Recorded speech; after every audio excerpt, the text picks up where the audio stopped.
Good evening, guys, and welcome along to our championship podcast with Bradley Young and Jack Lincoln this evening again.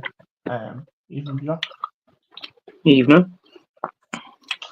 So tonight we will be talking about QPR versus Sunderland, and we are also going to be talking about a little, may I say, a little discussion I need to bring up at the end because, to be honest, we need to have a little talk at the end with some people on the chat and some people obviously outside the chat who might come on later in time and look at this. So first things first, QPR versus Sunderland. We will be talking about at Loftus Road, 3 p.m. kickoff Saturday. Will Reggie Lebree pick 3 points up against second bottom QPR? What do you reckon, Jack? Ooh. You can't rule teams out at the bottom of the league at all. Yes, they haven't got a good start and they're not doing well this season. You still can't rule them out. They got a very, very good point to Burnley the week before. And they only had 2 shots compared to Burnley's 20. Mm-hmm. So they know they can be well defensively structured and hard to break down. It's just if we can break them down, and I think we can. And I think Lebree will pick up 3 points. Yeah. I think for me as well, I think obviously QPR being a second bottom team, obviously you cannot rule any staying out of relegation like you just mentioned, Jack. But to be honest, especially the sides like Cardiff, they've had a terrible start of the season. They've picked up, I think, 11 points out of the last 18 now. The possible case they've got a new boss. But they've picked up quite a lot of points now, 11 points in the last 18. So that's quite good for obviously Cardiff to pick some points up there. But to be honest, am I going to see Sunderland winning this? Definitely. I'm seeing Sunderland getting all 3 points again on Saturday. For me, I think it's going to be a 2-0 win against QPR. I think we're going to keep a clean sheet. I think, to be honest, goal scorers are going to be Wilson Isidore and I think Chris Riggle score one again. So I'm going to go Isidore. And I'm going to say Roberts scoring. Oh. I think you'll get a goal this Saturday. That seems very interesting. But yeah, next topic I want to move on to is obviously Mienda. Obviously, Mienda apparently fit for this game. He's back against Queen's Park Rangers, but do we rush him in too soon or do we bench him for a while? Obviously, with Isidore playing quite well to his standards, so don't play it too up top. What do we do? What's going to be the That's a course very, here? very, very good question, Brad. Exactly. At this moment in time, he doesn't get back to the starting striker. No. I think until Isidore starts going slow and not picking up goals, I think he comes back in. But at this moment in time, he should make the bench, but I don't know who for. Maybe Zach Johnson or Tommy Watson, but I think it'd be more Zach Johnson. Tommy Watson's apparently trying to make appearances under Reggie Lebree off the bench and that. He wants to try and play obviously some of these younger players. Obviously, I heard about bringing Leo Yelda back into the team as well. He wants obviously him getting played some minutes soon as well. I've been hearing, so that'll be interesting. Don't think he'll drop Cirkin though, because there's no chance he drops Cirkin. He's literally one of the best left backs in the league. What you would do is, if he gets tired 65, 70 minutes, take him off, bring Yelda on for the last 20 minutes if we're winning comfortably. But to be honest, do I see Yelda obviously picking up minutes for Sunderland? Maybe he's not. I don't think he will pick up the minutes this season, obviously. He'll pick up minutes if there's an injury, but I don't think at this moment in time. That's what I'm saying. You'll get like the odd minutes he's getting now, the final couple minutes of a game, but maybe if we're 1-0 up and we're trying to defend, maybe we'll go 5 at the back, and then I think Yelda might be the right option to bring on, but yeah. But next as well, I want to talk about Chris Methven. Obviously, he's coming from Bournemouth on loan, and apparently his contract runs out at the end of the season at Bournemouth, and apparently what I've been hearing is we can get him on a free, apparently. Obviously, Yeah, the expiry of the contract finishing there. Would you take him on a free? Obviously, if Smith just continue this form, 100%. it's a no-brainer. It's a isn't it? Like, one of no-brainer. them- Let's just sit down and finger crossed, because in his contract at Bournemouth at this moment of time, there's an option to trigger a 1-year extension. Yes. Where things are going with how good Meffam's being, I'm seeing Bournemouth triggering the 1 year. You thinking? If Bournemouth keep scouting him and watching him and see how he's playing, you get his 1 year extension, you'll come closer to the first team at Bournemouth. Yeah, probably think as well. But to be honest, Methven for me, I think he's quite a good, decent player. I think he's really, really good. He's quite versatile. He's quite solid, quite composed on the ball. He's like one of them players. What you like? To be honest, I'm trying to think who he looks, who he kind of similar like. I'm trying to think who he's kind of similar like. To me, he's a very similar in physicality, good in the air to like a John O'Shea. John O'Shea. Mm-hmm. Yeah. Same here, I reckon as well. But yeah. Starting lineup for Saturday, and Jack, do you want to go through your lineup and obviously think who's going to play? Who do you think? Obviously, we know Moa's going to start. Moa's going to start. Yeah. Right back, you go Hume, Metham, O'Nien, Sirkin. I think you go unchanged anyway, so on the same team as last time. Unchanged. You're going to unchanged lineup. Mm. I think that's a quite good idea here. But for me, I think no changes will be required here either, except for one. I think obviously, I think Dan Neil, might come out the squad. That's what I think. I don't think his performance against Oxford was 10 times better than he has been. I think Lebris won't drop the captain. No, you don't think? Out of the three midfielders, I most expect Rigg to be dropped than anything because he's a 17-year-old and he needs to rest his legs. Yeah. And also, do you think it'd be time for Connolly to come in as well? Do you think Connolly comes into this lineup at some point as well? Because like I said, it's down to if Isidore continues the form or not, or he quiets down. Because at the moment, Rushin's getting nowhere near. Mienda probably won't get near. Connolly's probably the highest point where there's a chance he'll come in. But it all comes down if Isidore's fit after he picked up a little bit of a knock against Oxford, but I think he should be fine. Yeah, to be honest, yeah, I think we're going to win this actually. But yeah, is there any more talking points you want to talk about, Jack, in this preview or not? Is Joe Premier League ready? Good question. Is Joe Premier League ready? That's a good question to ask. You go first, Brad. To be honest, I'm going to be realistic here. I don't think he is ready for Premier League level. I think people might disagree with me on that one, but to be honest, what do you think, Jack? No, he's still 18. He's still got a lot of development to go. He's quite young for the Premier League. I still think if we don't go, we do lose him to a Premier League side at the end of the season for the next summer. Same with Rigg. I think we do lose him if we don't go up. But if we get promoted to the Premier League, if we go up to the Premier League, do you think do you think we'll keep all these players who we've got now? No, if we go up, they'll stay. Yeah. I've got another question as well. Go on then. It's not about the QPR preview, but it's another random one. What's a random one? Go on then. Is Jack Clark regretting his move? That's a good question. To be honest, I think he is. I think he's regretting his move. I think he's regretting his move altogether. To be honest, well, I think he is.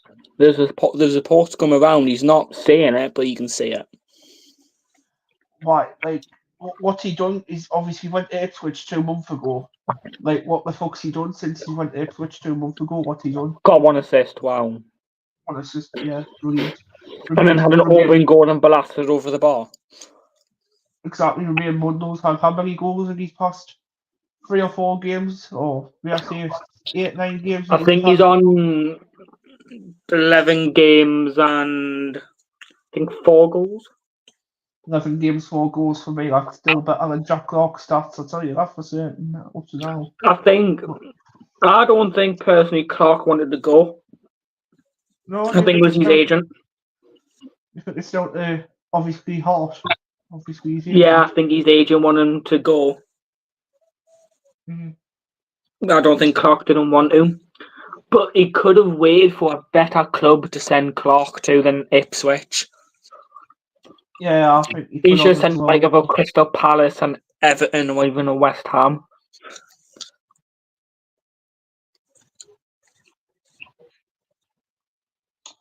Yeah, I think that would have been the best way to do that, to be honest. But, yeah. Yeah, it's going in the live chat. No, it's going in the live chat, yes. That's interesting. But yeah, Reggie Labrie obviously had his press.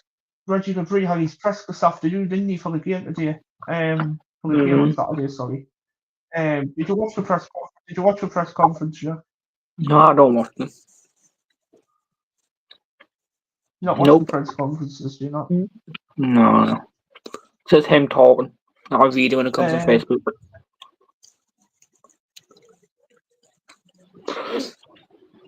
Well, I know. I'll dictate the flow of the game. What will happen? Yeah, simple as it's just keep doing what we're doing, isn't it? Parsons should be back for Preston. Yeah. Bollard's in training from tomorrow. Should be back for Preston. But yeah, that's fair. Wednesday night and. Yeah. Elise's still nowhere near. Seal's still nowhere near. Another confirmation of Huggins is done for the season again. He'll be fit for next season. Adil O'Sheesh. This is a good question on Adil O'Sheesh as well. Do you think he's going to make? Do you think he's going to make lineup this season, or do you think he's going to be fucking off in January? See, it's been revealed. O'Sheesh has said he wants to play for the club. He wants to wear the shirt. But it hurts. He's not getting trusted. You mean I'm not getting trusted, and it hurts. But to be honest, on Tuesday in the training photo I seen, obviously him in the photo, his body language says it all, how he doesn't want to be here. I think he does. I just think it's hurting him that he's not getting trusted by Labrie. Obviously, Labrie and O'Sheesh used to obviously get on with each other, didn't they? Yeah. It's a bit like, obviously I'm not going to go into this, but why go into Bournemouth and obviously not manager? But I don't want to, because obviously I get a lot of hate for it and a lot of slater for it, so I'm not going to say that. But yeah, obviously Ryan Fraser and obviously who else was it? Trying to think of the other player who used to play. Callum Wilson, obviously them too, under Eddie Howe at Bournemouth. Obviously this is a different thing what I'm talking about altogether here, but obviously Ryan Fraser and obviously Callum Wilson at Bournemouth for Eddie Howe. Obviously, he's moved to Newcastle and they're not even playing under him now. Well, Fraser's fucked off to Southampton. But Wilson's just getting injured all the time. So it's kind of like, obviously, that kind of situation with O'Sheesh and obviously Reggie Labrie. But obviously, I think there's a lot of players ahead of O'Sheesh as well. He's not far off first team football in my eyes. We know he's got the ability. And we know he's got the ability to cement a first team place in the starting lineup. It's because I think if I was a player not getting trusted by the manager, the body language O'Sheesh is showing is the body language is expected.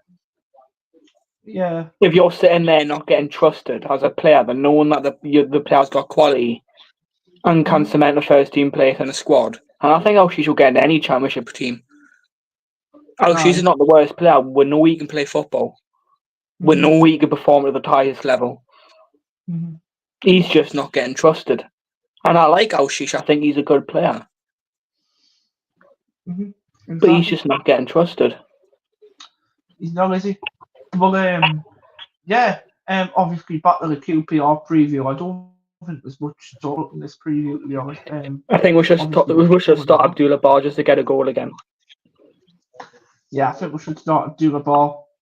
I'm only joking. I'd rather not lose the game.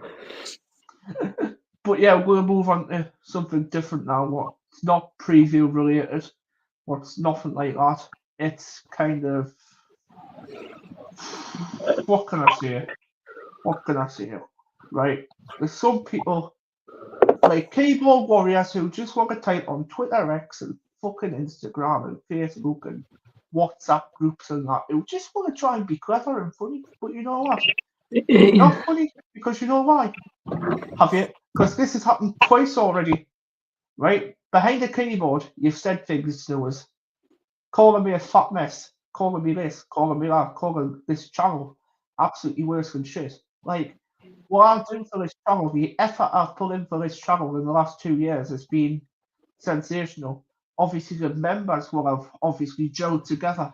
Lewis Geese, Jack, myself, Acacia Cameron Jude, obviously on the channel, ex-member, Lauren Kelly, the moderators, to Tilly Rose Hardy, to Paige Robinson. Like, come on, there's lots of people on here. From top of the memberships to the bottom, the channel's spot on, but people are jealous that the channel's going well and they can't take it and they want to get more attention by mentioning someone else's name. Clearly, if they wouldn't say it in front of you because they just wouldn't. Exactly, but tell you what, they're too scared to say it to my face. That's the problem. They're too scared to go, Brad, I've got a problem with you. If you're going to talk It would be a about lot easier for them to come to you and do it in the most peaceful manner possible and then going on cyberbullying a young lad for no reason that could damper his mental health. No need of it. Especially when men struggle to come out and talk. And by the way, I'm not like any other Sunderland YouTuber. I've got learning disabilities. I'm autistic, for God's sakes. God, fucking hell. For him doing the stuff for his grandparents for birthday, it's just the grandparents' birthday. How rare. I know it's my granddad's 70th birthday. That's why I went to the Newcastle tour for. The reason why that's what I went for, it wasn't for me, it was for my granddad because I wanted to make him happy. Obviously, having a good birthday on his 70th birthday, for God's sakes. But it's like talking to a wall. It's basically. They're not even a wall, Brad. They're just a bunch of clowns, man. Exactly. It's just. Oh dear. But yeah. To be honest, that's why I wanted to raise. Obviously, the moderators, you're doing an absolutely fab job. Members on here, absolutely atrocious. You're doing absolutely fantastic. Obviously, me and Jack do obviously games week by week. Obviously, giving reviews, giving previews to every one of you, and obviously we don't obviously tolerate that kind of behaviour and language towards us. It's simple as if you're not going to support the channel, don't watch. If you're going to support the channel, support the channel. If you want to go and support a bigger channel like SCSC Fan TV or SCSC Fans React, you go and do that. You go and do that in your spare time. Because, to be honest, if you want to slag me off or fucking do my channel off and all this and all that, go and do it because I don't care. It's not, to be honest, if I get the 100 subscribers and obviously if I throw it all in your faces, obviously, it's me. It's you what be getting better content. It's not me what's getting it. It's you what's all getting it. All the public getting it. Not me what's getting it. It's all you what's getting it. All you what's paying super chat. All you what's putting things into the chat like donations and stuff. All this money comes to me to make this channel better for you, for the audience, for the people around you. So, to be honest, Brad works so hard behind the scenes for this channel to be how it is now, and then for people just to come in and bring it down. Or it's just not right. How much hard work you've put into this channel, how much I've seen you happy making content, doing Sunderland content, and then people just to bring you down. It's not right and it's not acceptable. Exactly. You've done so well from since you started the channels to now. Why do people need to come in? Because you're doing well for yourself and then just bring you down because they're jealous. Like, I started this channel, I can't even remember what date I started. I started on the 8th of February 2022. So coming up in February, and literally 2 or 3 months' time, it's going to be my 3 years doing this. So to be honest, 3 years, people supporting me, it's just unbelievable. Joanne Young, you don't need to explain yourself to anyone. There are a bunch of bullies online. Happens any wrong, at least they're getting involved for online harassment. Yeah, well, to be honest, that's true as well. Police should be getting involved if anything else happens, because I ain't tolerating any more shit. I've had enough, to be honest. I've had enough. You shouldn't tolerate it anymore, Brad. It's keyboard warriors have got nothing best to do in their life. They can't even probably get a job, so they sit behind a keyboard and just bully people. Especially fucking Geordie Boy 29. He can't even get a job, so he needs to keep his mouth shut. Oh no. Exposing people, but that's just me. Yeah, Brad, if they're trying to expose you, there's a right for you to go expose them. Exactly. But you know what? Knowing you don't, Brad, because you know why? I don't, because I'm you just don't. You just want to run the channel as a Sun and channel, not expose channel. You know why I don't? You don't know. You know why I don't expose people? Because I've got respect. I've got respect for people. But if they're ever going to disrespect me like that with my YouTube channel, you have the right. You have the right to expose them, but you choose now because you've got too much respect. I've got too much respect for my people and myself, so that's just me. But clearly, the people that want to be online bullies don't deserve the respect. So exactly. And just letting you know, people who think I'm a Newcastle fan, I'll be going to some away games next couple of weeks. So yeah, I'll be going to some Sunderland away games in the next couple of weeks. I'll be going to Sheffield United away. So yeah, am I a mag? No. Fuck all these. It definitely won't last 5 minutes to get sent you away. It wouldn't even last 5 minutes. It'll probably last about 10 seconds and they'll probably stop. But yeah, that's basically all I've got to say tonight. Just a quick one from me, obviously. Quick one from me as well. Anyways, you should move on. Anyone who thinks you're NUSC obviously don't know you. Exactly. I've been a Sunderland fan, right? I've been a Sunderland fan, and I know I don't need to explain myself, but I am explaining myself because it gets me down sometimes, right? I've been a Sunderland fan since 2018. That's 6 years I've been a season ticket holder for Sunderland, right? Obviously, I went to a game to see if I enjoyed it with my autism. I really enjoyed it. The first game was against Norwich on the 10th of April 2017. And to be honest, I really enjoyed that. That was when obviously when we drew 1-1 against Norwich. And after that, the season after, I managed to get myself a season card. And obviously, since then, I've been renewing. So obviously, I'm loving the club. I'm loving obviously Sunderland. I'm loving the Cardiff club. Just the way the club's run. I like the way the club's run as well. Obviously, the ticket office was shambles in the past, but that's getting sorted out now. Obviously, emails and stuff. But yeah. I think, to be honest, coming up to 3 years in February, being on a YouTube channel, doing a podcast, I should be proud of myself, which I am. I am proud of myself. You should be, Brad, and everyone's proud of you for doing it. And everyone around me, even the moderators, will probably turn around and go, I'm proud of you for doing this, I'm proud of you for doing that, because it's hard to come on camera in general and just talk to a camera. Some people are camera shy and you're not, and that's what's good. Exactly. Some people have autism off, right? And just show their faces as well, which is, to be honest, that's up to them. Honestly, Brad, my advice is just keep going. You're doing great, and just ignore the people that keep bringing you down. I am. But yeah, guys, this wasn't an argument for any of you, so obviously hasn't done anything to us. But yeah, I'm just explaining something what's gone on today. But yeah, please subscribe to the channel if you're new. Please like the content, what you're liking, and we'll see you on Monday. Take care. We'll see you.